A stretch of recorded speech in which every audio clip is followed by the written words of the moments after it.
Okay, minutes, Yep, they're fine. perfect. I'm gonna get off. Okay, Samantha, do you want to talk to us about scheduled bills, the audit, or redesign contract, just kind of generally, Sure. or anything? So, just in no particular order, but well, actually, let me actually go in the order that's on the agenda here. On the audit? Sorry, I'm pulling it up. All right, so starting with the Borough Manager report, I don't have anything particular to note. Following up on what we've been doing the last few council meetings, so I'm happy to answer any questions about it. Borough Treasurer report, my apologies for the delay on that. It got done today due to my timing out with COVID and all that. I'm very happy to say we're starting to get to a point in the year where I can kind of start to make some projections about how the budget's doing.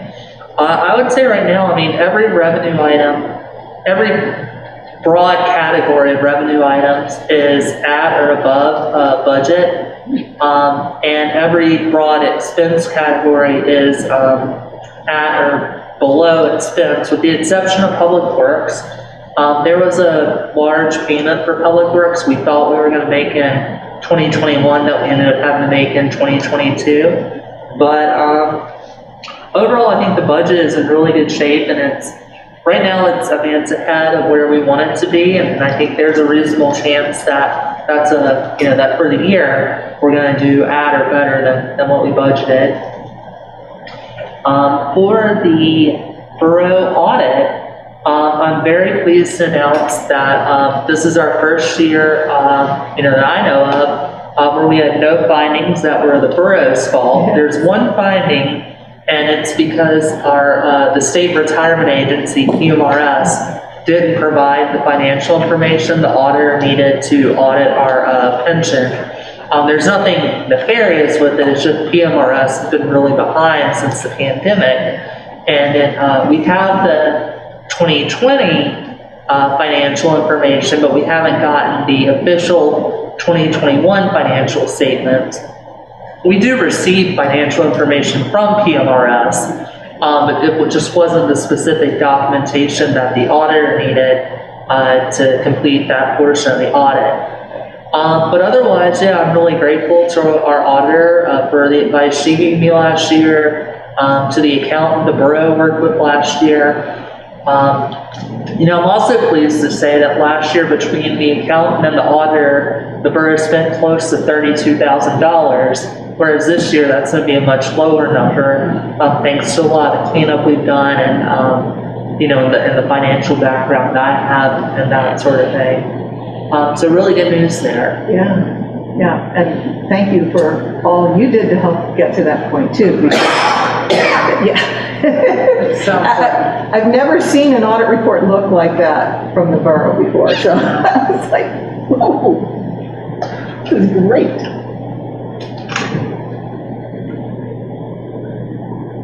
Oops. You can pick up? Okay. Barbara, unless you have any questions about the manager report, treasurer report, the audit, we can move into discussing, or do you have anything you want to go over actually with the redesign of the contract, the website contract proposal? Can I ask a question first about the scheduled bills? I always go through it and look, what are the big ticket items, and say, do I know what they are? There's one that I just didn't know what it was. It's in the UPS section. It says miscellaneous expense police for like $6,500, and I'm sure it's something connected with the UPS system, but I was like, I wonder what that is. Sure. So what that bill is we've had to buy a new, now we have, because we had a full-time and part-time parking. We had to get another ticket unit, and that was the $6,500. I should have thought of that, but I was like, what's that be? And I kind of forgot about the expense. I did have one comment then on the website redesign. You want? Sure. Okay. So in their contract, I think they say, something about we can't guarantee how this is going to look on alternate devices. And I'm like, well, I thought websites can be designed so that they look okay on a desktop/laptop, a tablet, a smartphone, without too much fiddling. So I didn't know whether we considered that and asked them and found that it was way too expensive, or am I just reading the contract wrong? Because I don't know contracts for websites. But it sounded to me like they were saying, yeah, Yeah, that's actually a great point, because when we just went through a departmental website, they actually made a point of saying the website looks aesthetic, and there's something about the way the columns are when you pull it up on your phone and scroll. Exactly. So that does seem to be a modern day expectation for website design. Yep. It should be kind of seamless. You shouldn't expect it to look exactly the same on a different device, but you should be able to easily use it. It shouldn't be so unfriendly that you can't navigate it when you're on a different device. And I didn't know what they were trying to say. Which contract, do you know which number of the contract that is? I'm sorry, I Maybe did not write that down. I write a lot of things down and I didn't think to write But that. can we expect a college student to know how to do that? Well, this is from the So- contract from Kabini Digital Solutions, so, Oh, okay, not the intern. yeah, not the intern. So there are a few things about this conversation I have to add. Oh, here we go. As someone who, like 10 years ago, admittedly, had a side business doing website design, we'll definitely follow up on that language, but then it's partly like a CYA, because yes, you absolutely can design a site and should design a site to function on a desktop, tablet or mobile device. What I'm hoping that means, and we'll find out for sure, is, between, there are like, most people in terms of web browsers, like if you're on a desktop, you're probably using Chrome or Edge or something like that. But there are like a dozen other web browsers out there. And you're not going to design for every one of those. You're going to design for whatever the 3 or 4 big ones are. And on a phone, it's going to be the same thing. You're going to design for Safari, for Apple users. You're going to design again for Chrome, mobile, for Android users. Yeah. And you're not going to worry about like Opera or again, there's like 4 or 5 other ones that are out there. Yeah. So that's what I'm hoping heard of. that language means, but we can definitely follow up on that. Yeah.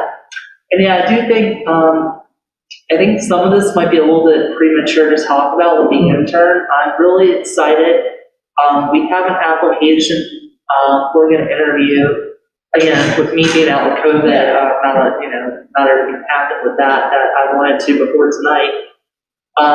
We have someone who is going from high school into their freshman year of college and has a really strong background with web design. Cool. So I would love to, once assuming the interview goes well and all that sort of stuff, I would love to pick that person's brain in relation to this contract, be like, hey, how much of this could you do? Yes. And how much of this would we actually need? I And agree. how much of this would just be you, coordinating with this company?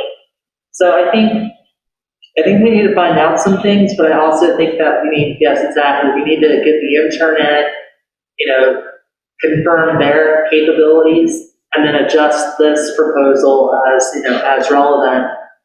And there could be a lot of opportunity to reduce the cost on this contract based on the intern's expertise and availability. This was, something that Michelle, to her credit, has been researching for the last 2 or 3 months, and it predated a lot of the intern conversation. This is not about the contract, but more just about the webpage in general. Because I know Michelle's talked about really wanting to use it to my ears, add pictures and make it really represent. We did recently have someone come to take pictures at the skate park and got photos that were quality from a professional camera that you could put on a webpage that were edited and whatnot.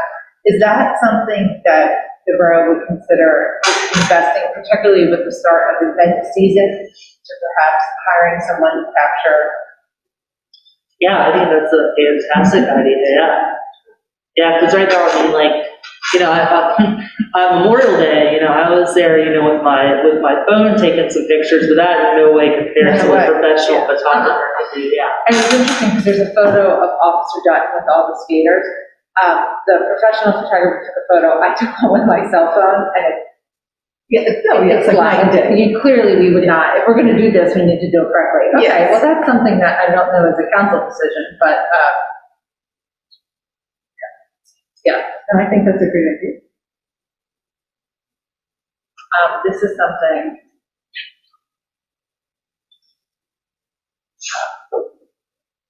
That we have been talking about, at least since my time.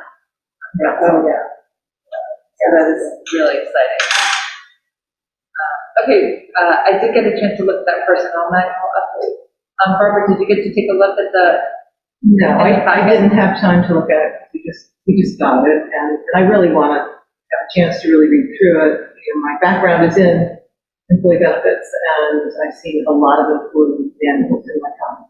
And assuming that Samantha would like my input, I'd like to have the chance to do that, but I have not. It needs to move along, it can move along. Can you provide some context that really the basis of this employee manual? Absolutely. So, you know, the Borough's current employee manual is from 2017, and I think as far as I understand, the Borough didn't have an employee manual before, so I give prior management a lot of credit for putting it together. And to be fair to them, I mean, updating the employee manual is probably something that should happen, you know, every 2 or 3 years. There's a lot of changes in the world of HR, you know, various legal decisions happen and things happen. And, so, you know, but being 5 years, it needed a lot of work, and all meant, not that there's anything wrong per se, but just some of my preferences in terms of specificity of language and that sort of thing. And just in my last year here, there were a lot of situations that came up when I looked at the personnel manual that I didn't feel like maybe when it was written in 2017, there was a certain assumption about how things work and what things meant that I don't, you know, have the history on. So it almost was kind of good being new and looking at it. Yeah. Sorry about that. And trying to figure that out. Yeah. So a lot of the language from it admittedly came from Divot, who does our workers' comp insurance. And they provide a lot of sample policies on employee procedures and such, you know, that have been vetted by their legal team. And it's their model policy they distribute to the, you know, hundreds of municipalities that they provide services to. So a fair chunk came from them. A fair chunk came from, you know, I've written a couple personnel manuals. My background isn't necessarily as strong in it as Barbara's, but I do have a lot of experience in going to various HR conferences and seminars and having to, you know, keep a handle on these things, especially when it comes to municipalities. And then, of course, the Borough solicitor did do a review of this document and proposed one change to what I have in there in regards to social media policy. He had some concerns that might infringe on people's First Amendment rights. But otherwise, again, this is really a product of my past experience plus the situations I've run into in my year of working here for the Borough. And I will admit it is a dramatically different document than what we had before. Some of the language, maybe, you know, 10, 15% of the language from the old one was retained, but this is a lot of new material, and I think ultimately it's going to improve the lives of the employees and make the Borough less susceptible to liability in the future with its employment practices. Oh, the fact that we only had an employment manual in 2017 is so unfair to the employees because you don't know what the expectations or rules are, where the goalpost is, and how it moves. I think we are all thankful for that. Yeah. It is interesting, the social media post, because that was the one section where I thought, well, this is interesting. And I have some examples of thinking in my mind, personnel-wise, over the last few years where this has played out, where does your First Amendment right, it's versus disparaging your employer, where does that begin and end? So I would love to learn more about that. Yeah, there's a legal phrase, and nothing against our solicitor named lawyer, but I think some legal phrases are intentionally written just to give more work to lawyers. Right. The phrase I've heard in conferences is municipal employees under their First Amendment rights have the right to comment on matters of public concern. And that's a phrase that, you need a lawyer to help define. Yes. I've always kind of been taught and interpreted that phrase as, if an employee came to the borough council meeting during public comment and said, you should give me a, $50,000 raise, that's not a matter of public concern because it only affects the taxpayers. It really only affects that one employee. If a borough employee came to a borough council meeting and said, I think you should, pave some random road, assuming the employee didn't live on that road, that would probably be a matter of public concern. If an employee came, now where it gets murky is an employee on social media where a borough council meeting comes and says, Borough Council did a terrible job with X, Y, or Z policy. Now you're starting to get into, is that really a matter of public concern? Is that, an employee being insubordinate, especially if it was a project that an employee was responsible for? Where do your rights, kind of begin and end? So the solicitor has kind of recommended that for now. We kind of make that language in there sort of minimal, and then I think he wants to circle back with a more developed policy to go along with the personnel manual on that topic. Yeah, I think I could go down kind of a thought experiment rabbit hole with that. That's which is what I suppose you want to avoid and trying to put the guardrails up as much as possible. Yeah, because you're not going to be able to address every situation ahead of time. So you want something that, like guardrails, it's guardrails, but then it's also flexible.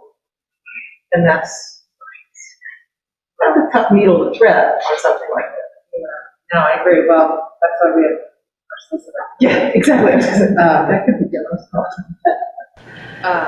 Okay, so seeing no massive, this is coming from our insurer. Barbara, if you want to take a look at it, this was your expertise, and you can get any substantive feedback back to Samantha so we can move that along and not delay it. Is that is this, are you then, so what's the process then for this? Does council approve this? So Council would need to approve that. And when would you expect it to go to council? Would that be our next meeting? So my goal would be, if people could give me any comments or concerns on it between now and the 21st, I would prefer at our meeting on the 21st to have an updated document that this committee is willing is willing to recommend on council. Sure. And then that way council will be in a position to discuss it on July 21st. Sure. Yeah. No, that makes perfect sense. All right. Cool. Great. And Barbara, I can look at it again after you do, or maybe you let me know if there's something substantive, but this is not my area, so I'm going to defer to you all. I looked it over. It was pretty clear. I looked at the use of drug and alcohol, and I had a question about the use of medical marijuana cards, because it's my understanding the state doesn't have to recognize that. Did we want to think about, if you operate a vehicle, are you allowed to have a medical marijuana card? But that's, I think, one of those that, again, that it's so new, and to your point, Samantha, like the HR field changes so quickly that perhaps that's not something we try to tackle right now. Yeah, and that's not anything I will have seen in my time, because that's so right. So no, what I expect, why I'd like to look at it is, I just know how it's easy to just think, oh yeah, this vacation policy is really clear, and yet you have somebody else read it and they're like, ooh, you could interpret that two different ways. So it's that kind of thing that I'd like to have a chance to read through and just have a sense of, is there something that we could, because that was one of my concerns with the manual from 2017, was that there were too many places that were just too vague, and like, what does it mean when you say, well, you need X number of years of service to qualify for something? Service was never defined, so you could get into all kinds of arguments then with someone. Well, I'm sure we don't have that in there now, but is that just, looking at it with that eye of what could maybe be tightened up so that there's no confusion at all on anybody's part?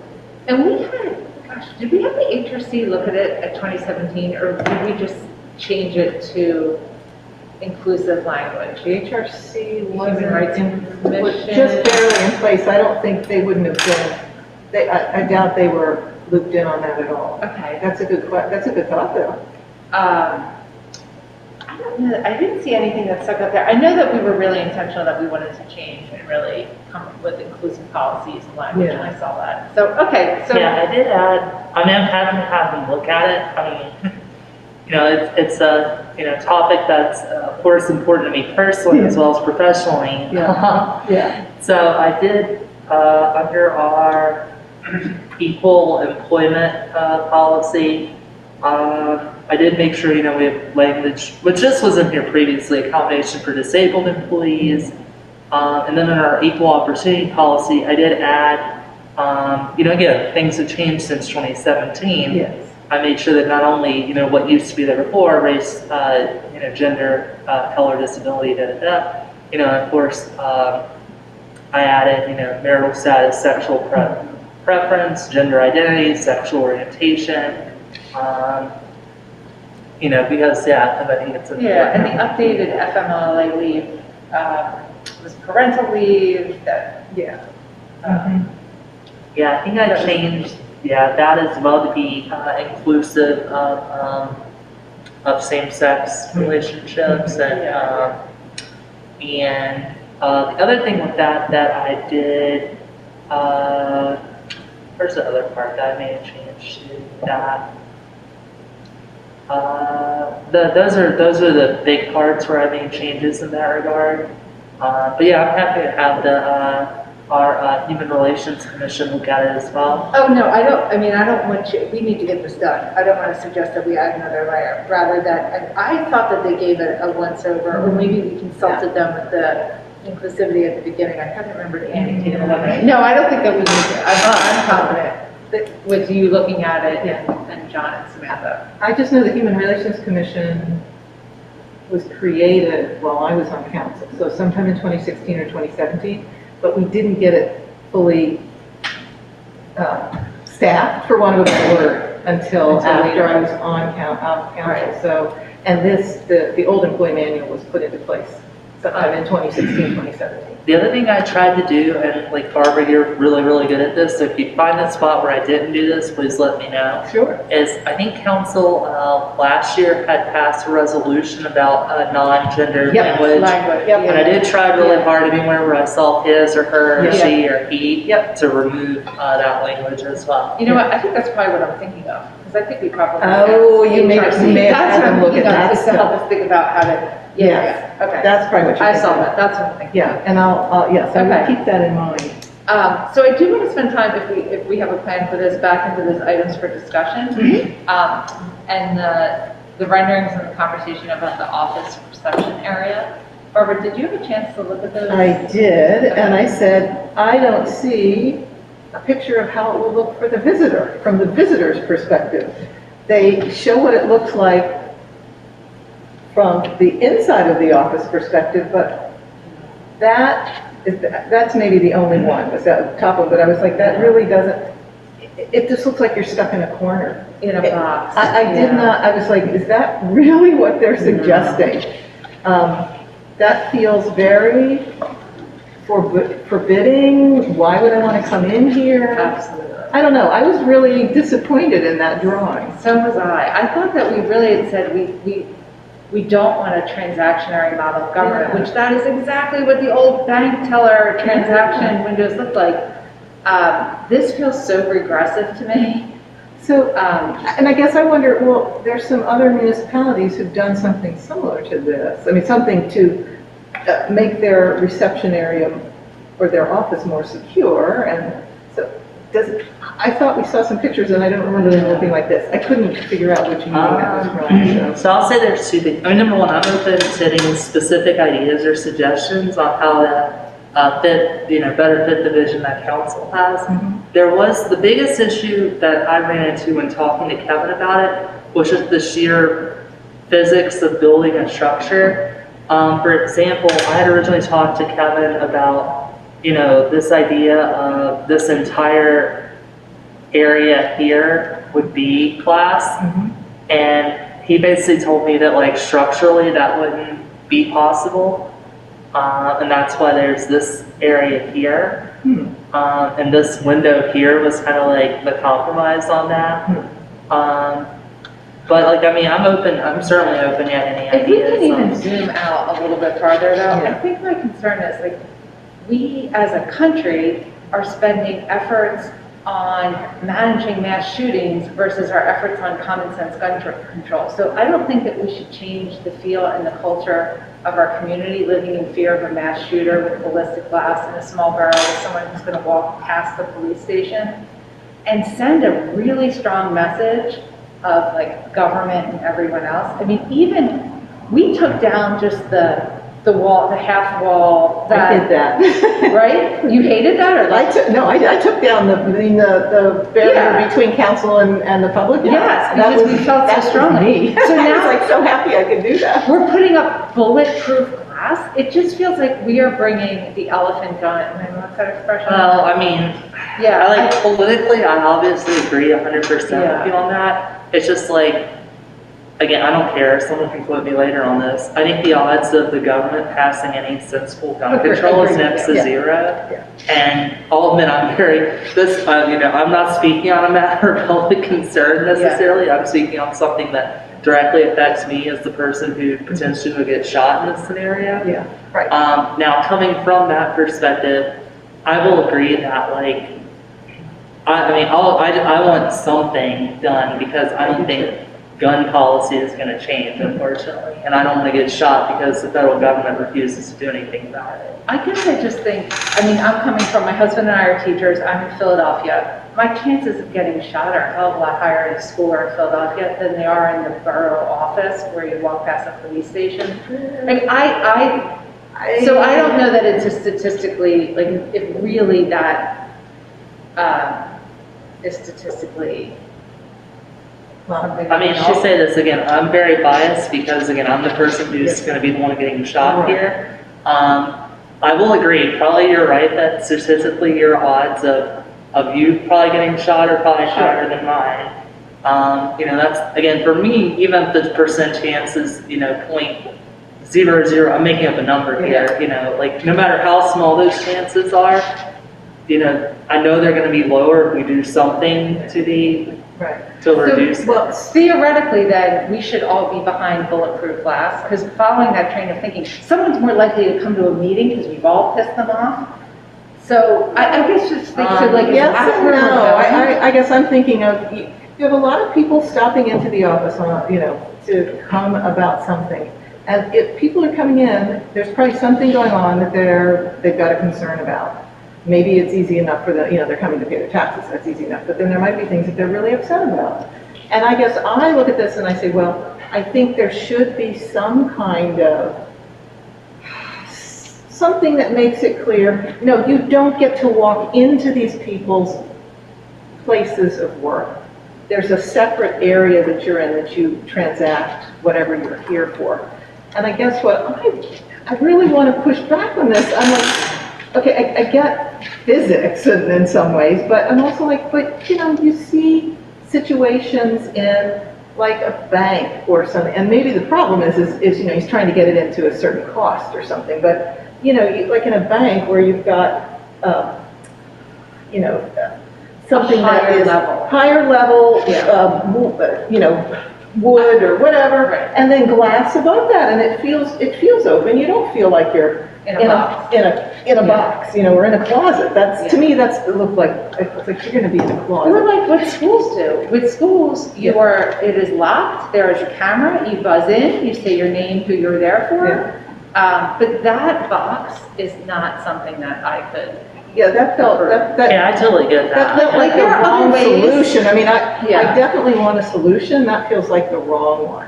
And that's why I said I was trying to find, I could have sworn there were some, Yeah, I'm looking for and that. I was like, was that? Yeah, there are images that Michelle put together. Or Yeah, even like, is that's this a way right. that the house person could be useful with monitoring the door with a camera and a bell? Okay, so I don't know. I think I think there's been a consistent trend where we're like misunderstanding the role of the houseman. Okay. Yeah, that's That's not. the- Well, think that's the right. house person can't do it. But then I think we go back to look at, how is the security camera and a bell utilized? Well, and also look at some other, Other design. because I remember thinking some of those look Yeah, there we pretty go. decent, you know? I think- Yeah. And. I think a lot of these look pretty.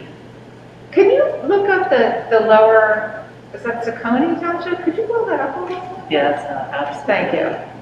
And actually, I'm going to share my screen for anyone watching the recording later on here. I'm going to share my screen and then we'll get that. Yeah, Barbara, I'm actually picturing Citizens Bank in what you're talking about. Yeah, something like that. And you don't, now granted, we're not gonna have this great big lobby, because we Right. can't take up a whole big space, but it wouldn't have to feel so, Yeah. and I'm like, does the thing have to go to the ceiling? I don't think it has to go to the ceiling. I mean, Yeah. Oh, it doesn't go to the ceiling. oh, it doesn't? But that high. To It your was point, pretty like high, before. though. Yeah. So I mean, yeah, I don't know. I mean, I think I like how this one is. Yeah, This me one's a too. bit more open. This is kind of what I had in mind when I asked Kevin about like, can the glass go all the way Yeah. around, or maybe it just doesn't. At a minimum, if you at least have this bottom part here, then people aren't just randomly walking into the office. Exactly. I mean, that's Yeah. my concern, is that people, and I've watched them do that when I've been there, and they just like walk right around and walk up to somebody's desk Yeah. and start talking to them. I'm like, well, you don't get to do that. Yeah. It's just rude. Now, I think these are this Phoenixville and Limerick ones, these are pretty similar to the thing that I think Kevin. But is see, I bigger. would argue no, because the Yeah. Phoenixville one, it's like all this glass that feels like I don't know, that doesn't feel, granted, it's not, if you turn that into a box, if you had to turn that, have two at angles, that would feel way more open than the drawing that we have right now, because you'd have glass from like waist high up on both sides. I thought Dave Bauer was helping with this. Yeah, he was. He drew the box? Let's see here. I do not have on hand what Dave Brower drew. I only saw Okay. the part that Kevin did after meeting with Dave Brower. Okay. I'll ask about getting the Dave Brower. Okay, so Barbara, can you and I agree, because we have 2 out of 3 here, to go back to the drawing board? Oh, yeah. Okay. Oh, yeah, because I was like, ooh, yeah. I mean, I hate to. Well, let me answer this. I mean, I'm cool. I completely understand going back to the drawing board. I just want to make sure, can I get some like specific feedback so that I don't bring you something else you don't like? Is it possible for the 2 walls to look like the Phoenixville Borough wall? Is that possible? Is there some reason why we have to have so much wall above waist height instead of window? Well, I said that was literally the question I asked Kevin. I He know, told me well, we and couldn't do that. Yeah. But is he doing that because he thinks it would cost too much if we did it this way, or, why? Is it really, I'm just skeptical that I don't know, and granted, I don't know. So, I would even, talk about opening a can of worms here, Samantha. I would even say, these places are much bigger, so they're actually really hard to compare, right? And I'm not an architect, so I don't want to travel down this rabbit hole, but if you had to take more of the borough office to create an open, welcoming lobby where you had chairs to sit, kind of like what we're seeing here. yeah. And that would mean that you would move some offices or space up here in these spaces.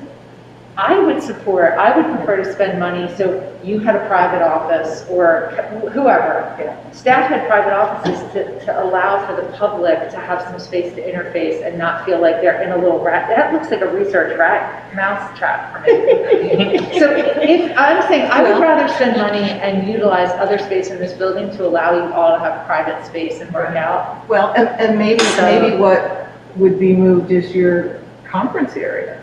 you know, maybe that could be moved up here, if you wanted to say, no, we want to keep our offices together. Yeah, I actually had a chat with Michelle Carroll earlier today about trying to relocate, redesign where the tables are downstairs. Because right now the way they're set up, especially in thinking about COVID and that sort of thing, like we have groups of employees like facing each other. Right. Yeah. And we have employees in relatively close proximity to each other. So that was something her and I did talk about, was trying, and specifically I told her, hey, if you want to move those tables that are that little conference table, then I was like, we don't need to like meet down there. Like we have the room that council usually meets in. Yeah. So okay, yeah. So thank you for that. Yeah. I mean, I said this to Sean when he and Matt designed that kind of open. I couldn't work like that. No. But it's not my office. And even then, I said I supported using these rooms up here that are just kind of storage rooms. Well, I guess so the question with the upstairs rooms is, yes, they are just storage, but then the question becomes, well, then where do we store them? Right, which is an age-old question with the borough that we should probably think about at some point anyway too. But isn't the ScanTech project going to help with some of that though? Because won't that? Yeah, but I'll be happy to give you a tour sometime if I have. Oh, there's lots more, I'm sure. Oh, yeah. It's going to take a while. Yeah, even when ScanTech is done, like there'll be enough room to where one room is going to have like the official borough records and the and a little staff break area, and then the other room is going to be is like the Friends of Narberth history, all the historical kind of stuff. But I think it is a good conversation to have. So here's what I'll ask Michelle Carroll to do is, as part of this effort her and I talked about earlier today of kind of reorienting the employee spaces downstairs, is ask her to think about making the lobby bigger to better accommodate the vision that that you all like to see for it. And how about Samantha? I mean, how can we use the east and west wing for storage? Yeah. Well, we really can't right now. We can't right now. No. Okay, can you remind me? I have a question from Narberth Fireworks about if they can store toys in the west wing They cannot. before the 4th.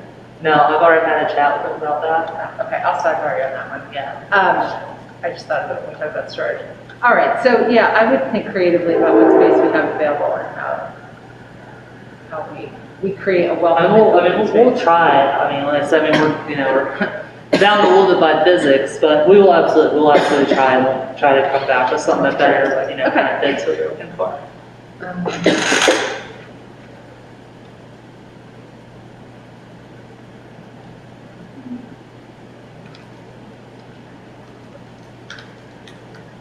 Okay, so moving on to the special event permit.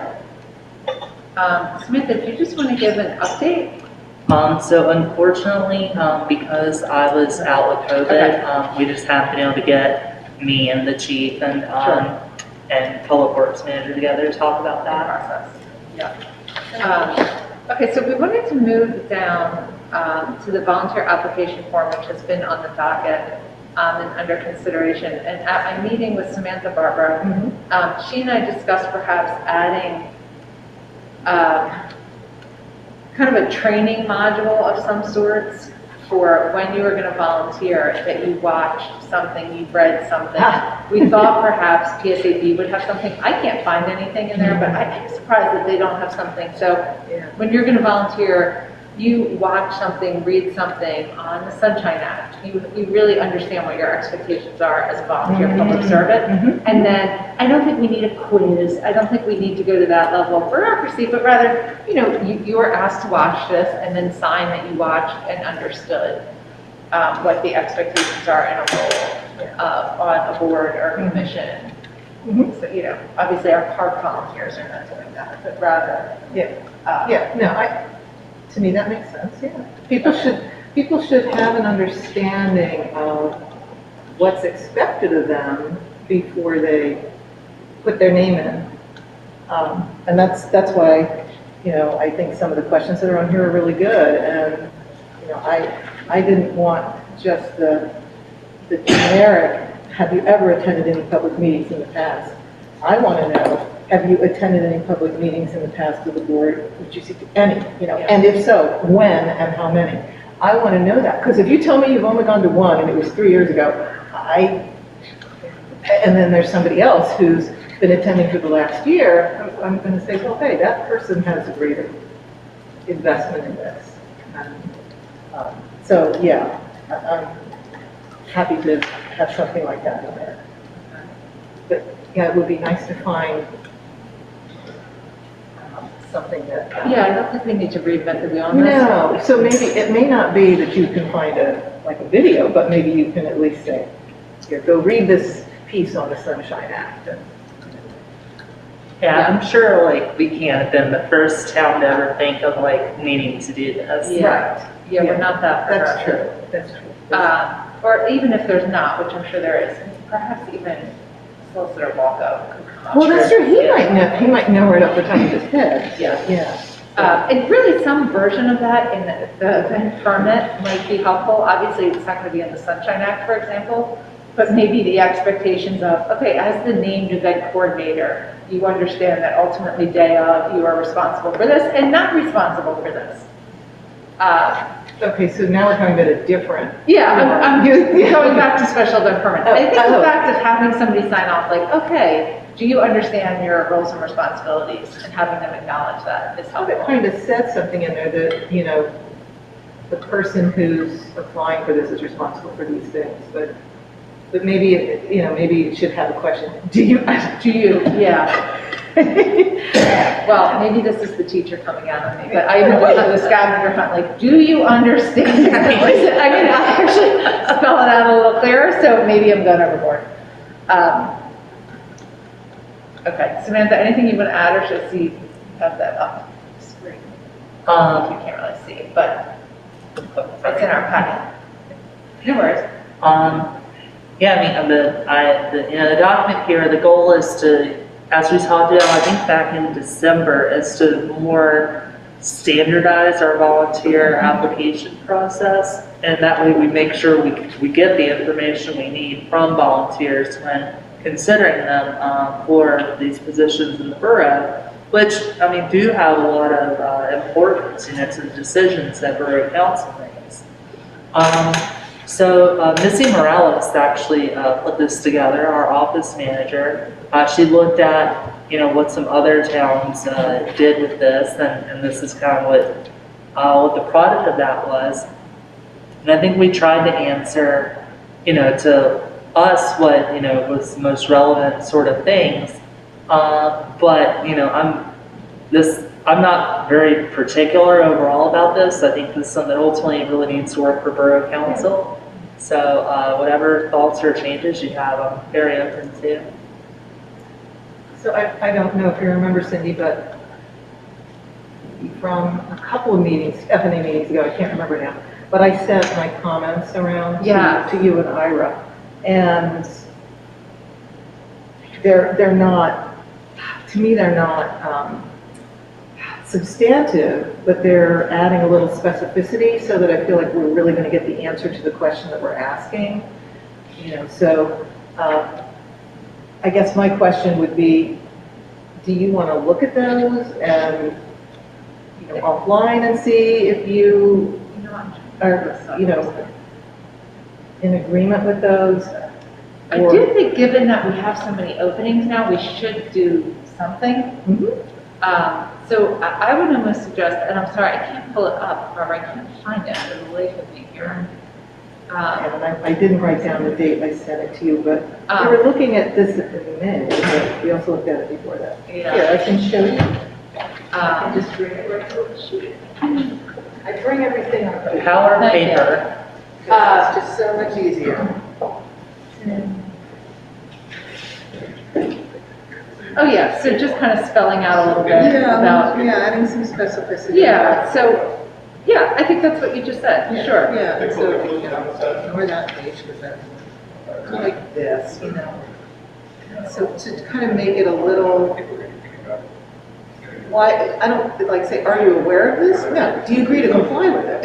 Yeah. You can say, yes, I'm aware, but not agree to That's an comply. important point. Are you willing to meet, as opposed to are you aware? This was a point that I made before. up here, I'm like, hey, I want to know what other boards you might want to be on if we don't put you on this Okay, one. this is actually really helpful, Barbara. I'm sorry that I didn't bring this up. Can you maybe, Samantha, this is like kind of wordsmithing that just clarifies. Do you think that Barbara could just meet with Missy, that she and Missy could review that? Yeah, if you're fine with that. I can just send you the Yeah. for this and, you know. Yeah, that was my only thing I wanted to make sure of was that publicly a majority of the committee was fine with that. And Yeah. it sounds like you Let's are. do it. Yeah, that sounds Yeah, if great. you can just send that off. Yeah, that would you be can send great. that off, Okay. we'll make those changes. Okay, great. And then at that same time, you can look into what it means when it uses at the end here, which I think is some boilerplate language, but, you know, I understand that Borough Council may suspend any borough member who is arrested for a felony or for a misdemeanor, or who is indicted or reformed against. And I don't know what reformed against means, and I'm like, if we Yeah, want, we're probably just better off changing that Yeah. that whole last section of saying like basically so long as the Borough Council can remove you at any time. for you're any probably, reason. yes, that Yeah. probably makes sense. Clear. Because, yeah, and well, and so then maybe the sentence there before that goes away too, where, you know, Yeah, exactly. where it's defining habitual drunkenness Yeah. as a reason, you know, so yeah. Anyway. Yeah, so thank you, Barbara. I will send that to, right, I need to get a blank piece of paper and write down my to-dos.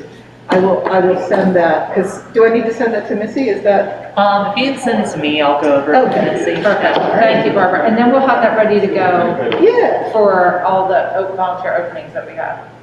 Well, I mean, the Parks and Rec ones have already been advertised, but anything going forward, yeah, I mean, and, Oh, you Yeah. don't think we can use these? well, because it's already been advertised, this council Yeah. on June Right, so 2nd. I know, but it's been advertised, but that doesn't mean you can fill out an application. Well, I mean, I don't know if that'd be fair to people to suddenly like change the rules of it. Because you've already told them how to apply, right? Yeah, Okay, well, you know what though, Barbara, what we should do then is this could be interview questions for when someone comes before Well, council. sure, yeah. Let's just do that. We'll just kind of do it publicly then. yeah, Okay, Well, and that's another question too, is will we be reviewing everybody publicly? Interviewing everybody publicly or not? yeah. I think until we have this in place, that we should just use this to interview, assuming we don't get, 50 applicants maybe. Right, exactly. That's going to be the, Okay, yeah. I will note that.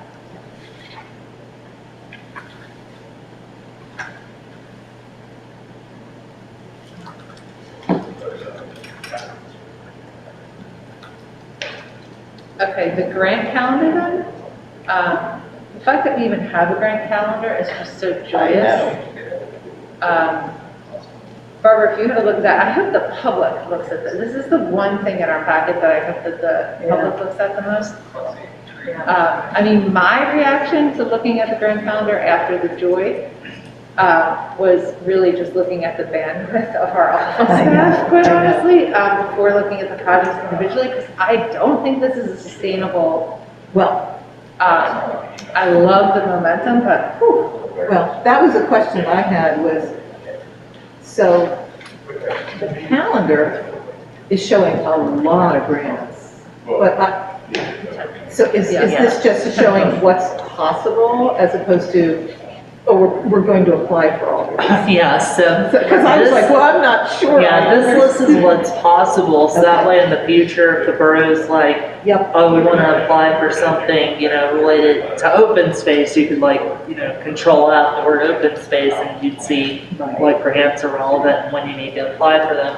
I sorted them by when they're due as well. I don't know, the other way you could look at it is, 5 or 6 months before any of these particular due dates, you could also say is this a grant that makes sense for us to apply for at this time, yes or no? Right. Sort of things. That way you're not caught flat-footed by any grant. And then obviously you could also use it on a more long-term basis. We've already been talking about things like how are we going to implement a master park plan down the line, things like, the town square project, how is that going to get funded and built? And now you kind of have, this is by no means the be-all, end-all list, but at least you have the start of a list that you can start looking at, and you can say these are the 3 grants that make the most sense and when we would need to, have our act together for them. And I think this is so helpful and exciting. I do think excuse me, as we begin the process of thinking, okay, now what do we apply for? Where do we invest? You know, some of our finances, whether it be matching or personnel, operational costs, is that we have continued to talk about how do we map that to our comprehensive plan? How do we, so this is not council with a pet project, but in fact, we are choosing that in community-created documents. That's what I think, you know, I would love, the next step of this is I would love to add a column onto this that kind of references like what items from the comprehensive plan tie in to these grants. Yeah, I would love to do that. Yeah, I think that would be really fun for us to do too. And maybe the climate action plan as well, because there might be things in there that. True. Well, and the open space plan, even though that's from a long time ago, but still. No, I need to grab some. Oh, Carmen, we're gonna ask you to put a mask on, please. Montgomery County's green, isn't it? No. Well, they just went green today, but we have to announce it in advance. You know, we announced, I mean, what I saw is they announced it today, so. Okay. We announced the mask policy on Monday, so I expect next week to. So today, Tuesday, I took a picture. Okay, so this will, I'm assuming when we do budget season, Samantha, this is gonna be a big part of that. Oh, absolutely. And then yeah. we can include that kind of mapping and justification as part of that process. Yeah, because that's absolutely part of what, you know, because especially at the matches financially that these grants require, you know, you're going to want to try and set that aside ahead of time. Yeah. And an email went out from me just to kind of collect some information for Samantha from council chairs, organized community groups such as the NBA, the NCA, the Shade Commission, of saying, is there any budget requests that you're going to be putting in that you think of? And then we can also kind of use that almost as a wish list. Yeah. It's very clear, this is not, you're not getting this. No. What have we given you? What do you have some anticipation? Like Shade Tree Commission did say, okay, we do have some things like bags and whatnot that we'll need. So I'll compile all of that. I gave a deadline for July 1st, so I'll have that. Yeah. I really appreciate doing that because that will be a huge help to me then when I start on the budget. Yeah, I'll start nagging people again. Yeah. Which, with 2 minutes left here, I did suggest perhaps that we could consider in a budget project, we being council and perhaps the Civic Association, not the office or staff, to be clear, is kind of like an activity on the budget processing to kind of be inclusive with, you know, think of like a Monopoly game, a community Monopoly game where we give everyone $1,000 and we say, okay, everybody bring $45 over to the police. And then we pay all the, you know, what do we need to do? And then the elm comes and you're like, everybody gets $20, you know, to really understand kind of what that municipal budget process is. I don't think that we need to discuss that now, because I think it's a bad question, but it might be something fun for us to maybe partner with Civic on if they're interested. Okay, so with that, unless you have any other questions, Carolyn, are you here for public comment for FNA? No. Okay. Can I just ask a quick question? So I know we talked in the past about perhaps having some consultant help on drafting some of the grant proposals. I've forgotten where that stands, so. So Borough Council authorized me within the confines of the borough budget to do that. But I thought I remembered. So even though we look at this and say, oof, this is a lot that we've applied for, there is a way for you to get some help in doing that, so it's not just all. Yeah, for the applications, absolutely. I still would strongly prefer that I do the grant management, but yeah. Totally understand that, but I wanted to make sure that we weren't like really just relying solely on you, the office, to put together, because these are pretty large documents that are needed for a grant application, so. You'll probably put that in, I'm assuming, the budget. I mean, you talked about what, like $6,000 to $12,000, and we talked about that just as an investment to have that. Cindy, actually, could I pose a question? Sure, can you do your name and address in 2 minutes? Sure. Carol Scanlon, teacher for safety. Good. If the proposal for the grants for 3 Elmwood does not go through, then what happens? Oh gosh, that's a long question that we're gonna actually talk about tonight in the council meeting. I All right, believe it's that's on the fine, that's agenda. the question. And then my second question is for 201 Sabine, how much money do you need to get from the property through development? Through development? Right, or through whatever the plan is. How much money does the borough need to glean from that property? Oh, I don't know that question offhand, but I think that's one that we'll look at as we start to. I'm sorry, I can't hear you. Sorry. I don't know the answer to that offhand. We know what our current revenue is incoming for Sabine, but thinking about as a redevelopment, what those target numbers would be, I don't know that offhand. I don't think anyone does at this point. I don't think that's not Yeah. a conversation council has had yet. Yeah. Okay. Thank you. Okay, with that, let's adjourn.